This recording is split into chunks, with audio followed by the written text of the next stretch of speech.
Thank you, and thank you everyone for joining us today. We have a brief safe harbor, and then we'll get going. So except for historical information contained herein, the statements in this conference call are forward-looking statements that are made pursuant to the safe harbor provisions of the Private Securities Litigation Reform Act of 1995. Forward-looking statements involve known and unknown risks and uncertainties that may cause our actual results in future periods to differ materially from forecasted results. With that said, I would like to turn the call over to Warren Kruger, CEO of Greystone Logistics. Thank you, Brendan. I appreciate it. And thanks, everyone, for joining the call today. I wanted to just kind of get down to the nuts and bolts and the reality of it. Again, to reiterate from a 30,000-foot level what's transpired in the last 6 months. Our biggest customer for the last 11 years in November called and just said today's our last day, and they had tried to sell 3 times. We went over this last call, but I'm just kind of reiterating where we were. And they apparently have decided to not go in a growth mode, but just kind of stay stable mode. And that world of leasing pallets is a world I like, and we are actively. It's given us actually a starting point to really take advantage of that, because we couldn't be in that world since we were supplying them, and now that we're not in that world, we're in a better place to provide those services. So let me talk about a few things. The income for the last 3 months and balance sheet, it affected us greatly. Generally, our December, January months are very slow months regardless, and then February being a slow month. It was a slow month, but good news is for this quarter, we've got a rhythm down. We've got a lot of new customers and existing customers that are continuing to order. We've also, in years past, some of those longtime shareholders will remember, we used to buy resin and grind it and deviate and sell it, and we got out of that world because we were doing so much for our customers. Well, the good news is we're doing about $150,000 a month in revenue there, grinding, granulating, and pelletizing on a contract basis. And it's a beautiful thing because we have the equipment, so we don't have to go out and acquiring equipment. It's just something we do and have done for years. So it's just a great way to generate additional income for Greystone while we wait on some of the big opportunities. We have had Walmart has been over the last 5 or 6 years. We've done $50 million or so in revenue with them. Over the last 90 days, I think we've got 80 truckloads of orders from Walmart. We are working with them, as I've mentioned in the past, on a tracking and tracing pilot program where we put cellular devices inside the units, and we can tell them where those units are every single day. We can tell them the temperature. We can tell them if they've been dropped, if there's been a jar to the unit. So there's a lot of data we can provide that. We've been doing that at a Walmart distribution center in the Midwest, and it is something that we're excited about, and we anticipate that we will be doing some more of that in the future. In anticipation of that, last year, before iGPS left us, I did acquire quite a few, probably around 28 to 38, about 38,000 cellular devices. So the cellular devices are for track and trace. They have a 7-year life, and once they're start to be utilized. And so we're prepared for someone who has an opportunity for us to be in the pooling business for up to 38,000 units at this particular moment. And for us to get those new cellular devices, it doesn't take much time, and it's a beautiful thing. And there's also some Bluetooth technology that's allowing tracking and tracing, leveraging Apple phones. If there is an Apple phone within the vicinity of a tagged unit, they can track and trace that unit just off existing iPhones that are in the facility. So a lot of new exciting technology going on, and we are excited about that. During the last quarter, we've been working diligently on our sales side. Ron Skelhaus, who's worked with me for many, many years. Ron's out there and has done a fabulous job with Walmart and has a lot of great opportunities working. Gary Morris, who has been in the industry for over 25 years. Gary has some wonderful things. We have a big opportunity with a company for 90,000 pallets to be managed. So even this week, they talked about if there are broken pallets, if they lease them, they understood, but if they bought the units, how much credit would they get if we bought them back? So we've got some exciting things happening on the sales front. In terms of just the operational, where we are money-wise, we have contracted to sell a piece of property we bought for $1,675,000, which will allow us to have some cash on hand for any shortfall we might have. I don't anticipate, I think that cash flow wise, we're closing in on where we need to be just to get to a constant break even basis. Our bank has worked with us. Their IBC has been fabulous. We've gone to an interest only, going into this quarter. We're renewing our line of credit. And we also had we were out of covenant on a few things, so they're working on that. So we will get those all resolved in the next 30 days. We have a great relationship with them. They know what our business plan is. They see it. They understand we've been doing this for 23 years. And exogenous events do occur in business, and this is one that we have to that we are dealing with, and I'm proud of our staff for doing so. We, as I mentioned in the last quarterly call, we laid off 140 people. That really hurts me as a person because that's hard, but we had to do the right thing. We've hired some of those people back, and so that's nice to be able to do that. And so we've stabilized, and we feel very comfortable with that. On one of our pieces of equipment down in Palmyra, Missouri, which is a brand new machine, we've been outsourcing one of those machines for the manufacturing under contract for some garbage cans for someone else. Again, just generating revenue to help our cash flows. So I feel very excited about where we're going. It's almost like we're back in time, but going back in time, I didn't have 3,300 ton machines ready to go. And that's where we are right now. We have the equipment. Our standard business is kind of steady Eddie. Our nestable business is steady Eddie. We've tested our Yuengling keg pallet at Yuengling Brewery. They liked it. It worked very, very well. We're just waiting on our first order from them. That same stand-up keg pallet is something that Budweiser uses. We're working with a group to get in the Budweiser system to show them our recycled plastic stand-up keg pallet to replace wood. We've also continued to, we have one other product. It's a mold. We're not making capital expenditures. We're limiting our capital expenditures, but we did find a great opportunity on a one-piece, sanitized 4840 pallet that one of our customers needed. So we'll be able to acquire that mold probably around a third of the cost that it would if we built it. So I'm excited about that, and that we also have a customer that will immediately take pallets from that. So I know that there's a lot of questions out there. I've kind of gone at 30,000 feet, tried to just give you the basics of where we are.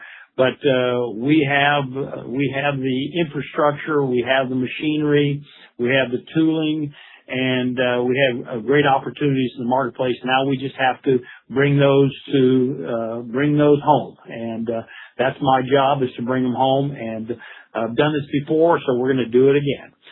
So at this time, I'd be happy to entertain calls or questions from anyone. If you'd like to ask a question, please press *1 on your phone now, and you'll be placed into the queue in the order received. Again, *1 for a question. And we'll pause briefly to form our queue. Our first question today comes from Eric Nickerson. Good afternoon. Just one quick one. What did you have to give up to the bank to get them to loosen their terms to interest only? Nothing. It's a beautiful thing. We have a great relationship with it. We had a great relationship. We've paid them a lot of money over the years and never missed a beat. And immediately when IGPS canceled, the first thing I did was pick up the phone and call our officer and just say, hey, here's where we are. I want to go to interest only. They understood and really didn't have to do anything. They just said, fine, we'll take it before the committee, and they took it before committee, and we went to interest only for a year. So really didn't have to give up anything. They know that we're going to make it happen. Okay. That's good. That's all I have. Thank you. Yes, sir. Once again, everyone, press star 1 for a question.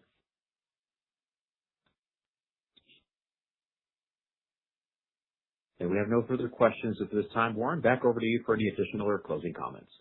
Well, I do want to say it's funny how business is. And during the last multiple years when we had 10 to 11, 12 million EBITDA every year, we were buying equipment, paying down debt, buying equipment, paying down debt. Last year, we felt really good about where we were. We anticipated moving up to the NASDAQ. We paid off $5 million in preferred stock. We bought $1 million worth of shares back, common shares back. We bought the building that I mentioned earlier for $1,675,000. We did a lot of, we bought 2 new pieces of equipment because of, and that took a couple of years by the time we got the machinery and got them installed in Missouri. That, all those things add up, and you'd never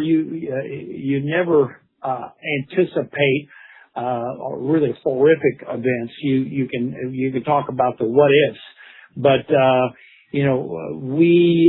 we've done those things, and that what it did for us is it gave us a new equipment, and it gave us new opportunity, and the $5 million saved us about $350,000 a year in interest that we were paying for that $5 million. So there's some really good things that came from that, but that's also, we've got a little over $9.5 million in debt, and it's not substantial. I feel comfortable about our cash position. I feel comfortable about where we are. Boy, there's people in our company who really care, and that's what you want. And I have seen what's happened with our shares, and I hold probably, 9 million shares myself. So believe me, I want nothing more for us than to do good things for the shareholders, which it raises all, rising tide raises all boats, and so that's our goal, and that's where we're headed. I don't have anything to say at this time unless we have some further questions. And we do have a question queued up from Adam Posner. Hey, thank you so much. Hey, Warren. Quick question. Hi, Adam. Around the resin pelletizing sort of as a source of revenue. Do you see this as something that could expand beyond current levels as needed, or what's sort of the overall revenue opportunity here? Well, there most certainly is more opportunity on that side. It is not a focus. It was not a focus of ours at all until about 90 days ago. We said let's start utilizing. We're currently working on a project that's 13 million pounds of ABS trays that need to be ground, and another 6 to 7 million of high molecular weight that we're grinding under contract. And then we actually, after we grind it, we get paid for taking apart these bins, and we get paid for grinding, granulating them, but then we get paid for beating them, putting them in pelletized form. We do have 4 pelletizing units. I mean, our operation is pretty strong on the recycling side. So we have capacity to do more beating. The grinding and granulating, we continue to do that. So we have customers like Molson Coors. When they break a pallet, we buy those things back, and we we will grind and granulate those, take the fiberglass rods out and reuse the fiberglass rods and reuse the material. And so to answer your question specifically, we will, if we can continue to add to that and do some contract work for beaving and or grinding, we will do so. Makes sense. Thank you so much, Warren. And I do want to mention that Adaptive Pallet Solutions, we have done we're doing some wonderful things with them. This whole leasing world is really in their hands. Besides the Walmart opportunity, they are out there and have some really great opportunities, and we look forward to the future of leasing out there in the world of our company. John Brandenburg has our next question. Warren, it seems there's such a disparity between book value and where the stock is. Is there any, I guess, a couple questions. Number one, are you restricted by your bank in terms of buying any shares back, number one? Number two, I can't remember, I know you bought $1 million. Can you maybe be more specific about when that million was bought back? And then, sure. Additionally, the new, you're all ready, you're ready, you've got the equipment, you've got, the business cycle. I think once we get through some of this geopolitical stuff that is obviously hampering the business cycle in this country, there's no doubt that you're well positioned. But is that business that you're looking at, without giving up any proprietary information, I assume, is that business going to be more on the leasing side? So those are some questions that I have. I think some of our new growth is going to, like I mentioned earlier, IGPS leaving gave us an opportunity to be in that world, and that world is what we want to be in. Specifically, we've been dealing with Walmart for many years, and we believe that pallets as a service is we believe that on an ongoing basis, it's great to sell pallets, but if we can provide a service for them and not only provide the pallets, but provide them information as to where they are, and if they're damaged, they don't have to worry about them. We take them back and we recycle them and put them back in the system, so they never have to worry about it. Because I will tell you that, it's something I've been doing for 25 years, and it's reality. Wood pallets in a warehouse, in a Walmart system. I just heard from through Ron Skelhaus, I just heard from a Walmart distribution center about how much money they spend on tires and the fork tine equipment from damage due to wood and so forth out there. It's just incredible. And it's, we've been doing this for 25 years, and it continues to evolve. But I think that with Walmart going to automation in all its distribution centers, the equipment demands that you have a better product in there. And we think that bodes well for our future. And so back to your original question about the $1 million, that was all over all over $1 that we purchased that back. And, if we had a crystal ball back then, it wouldn't have been I thought it was a great bargain back there buying it at $1, getting the shares back in. So, we are restricted from the bank. We can't utilize any of our cash to buy corporately. That doesn't mean that, you might see some other purchases in the market in the future from others within our organization. All right. Did I kind of cover, John, your questions?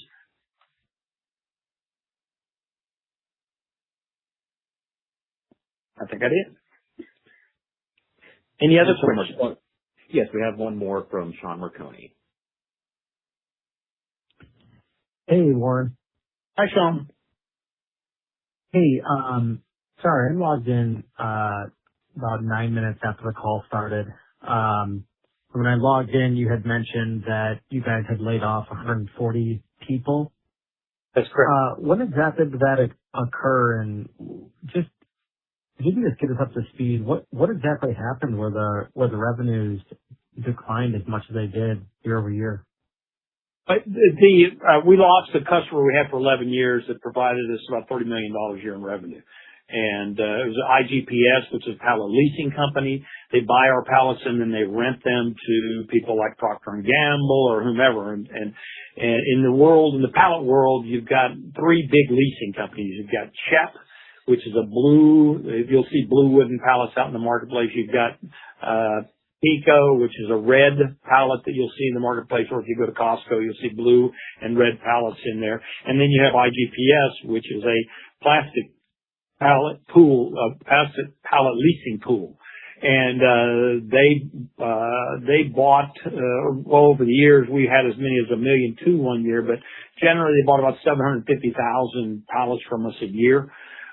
They're owned by a private equity firm. A private equity firm has tried to sell it 3 times over the last 11 years, and I don't know if there's a continuation fund that owns it now. I'm just a little unclear on that. But I think in not selling, I think they decided that they were just going to go in a non-growth mode and just replace the pallets that are broken with their own manufacturing operation, which precluded us from bringing new pallets into their system. So their growth is curtailed. And what I mentioned, Sean, is that we didn't go out in the marketplace and attempt to be in that leasing world, and now we are out there knocking on doors, doing the same thing for ourselves, particularly in closed loop pools. We don't want to compete against CHEP or PACO or IGPS out in the open pallet world where you have pallets going in California and ending up in New York. That's not our world. Ours are from a manufacturing operation to a retail store and back to the manufacturing operation, that type of thing.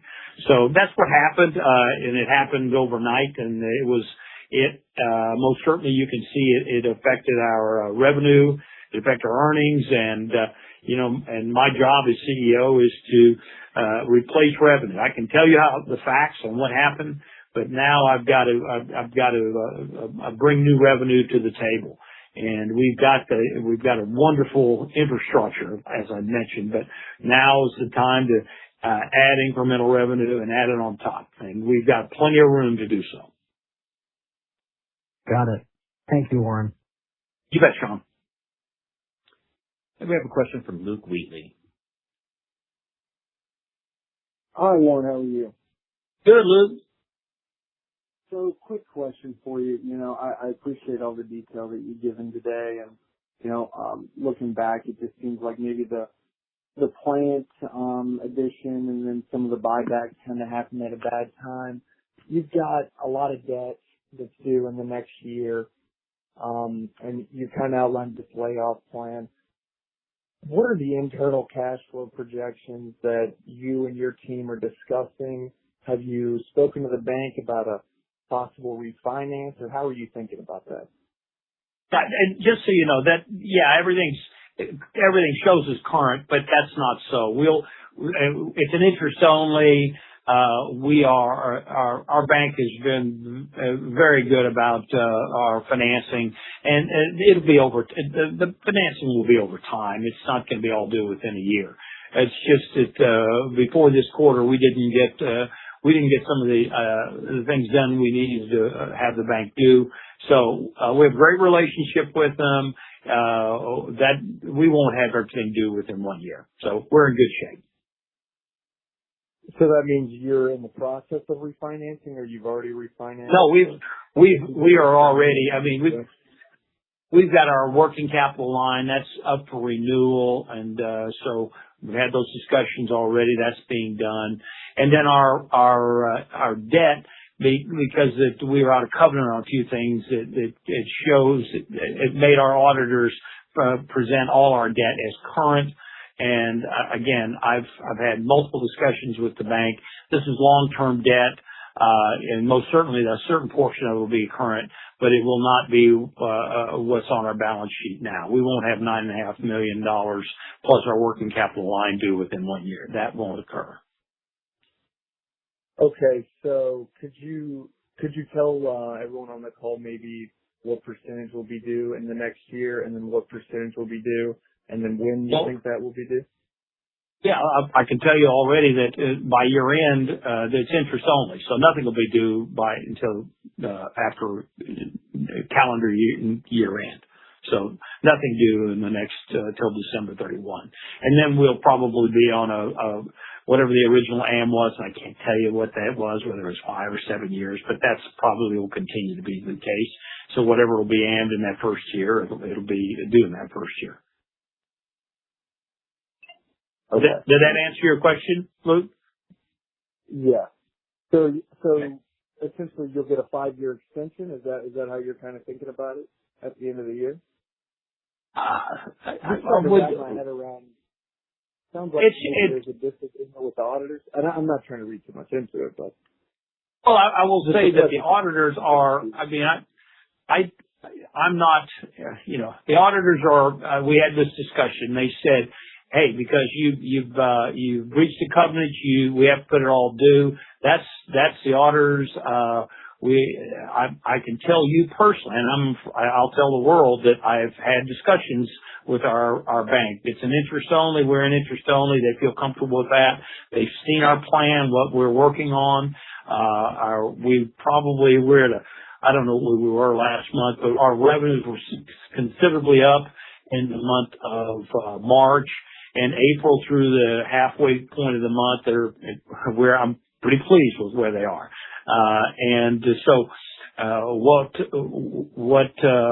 With our financial institution, they'll go back to our original AM. And again, I wish I knew the note terms off the top of my head. I'm sorry that I don't remember if it was what the amortization period was. I just don't remember. But it will go back to whatever the terms were at the time that we went to interest only. So if it was a 5-year AM or 7-year AM, that's where it will go back to. Okay. Thank you. Yes, sir. We have no further questions. Warren, back over to you. Okay. Well, I just want to tell everyone thank you very much for being a shareholder. As I've said many times in the past, I've been doing this a long time. It is a work in process, and we are working every day hard for our shareholders, and we have motivated employees and motivated staff, and we have the best recycled plastic pallet in the world. And the world, we'll continue to sell in this marketplace, and we'll continue to get back where everyone, our shareholder base, will be happy. So thank you very much. That concludes our meeting today. You may now disconnect.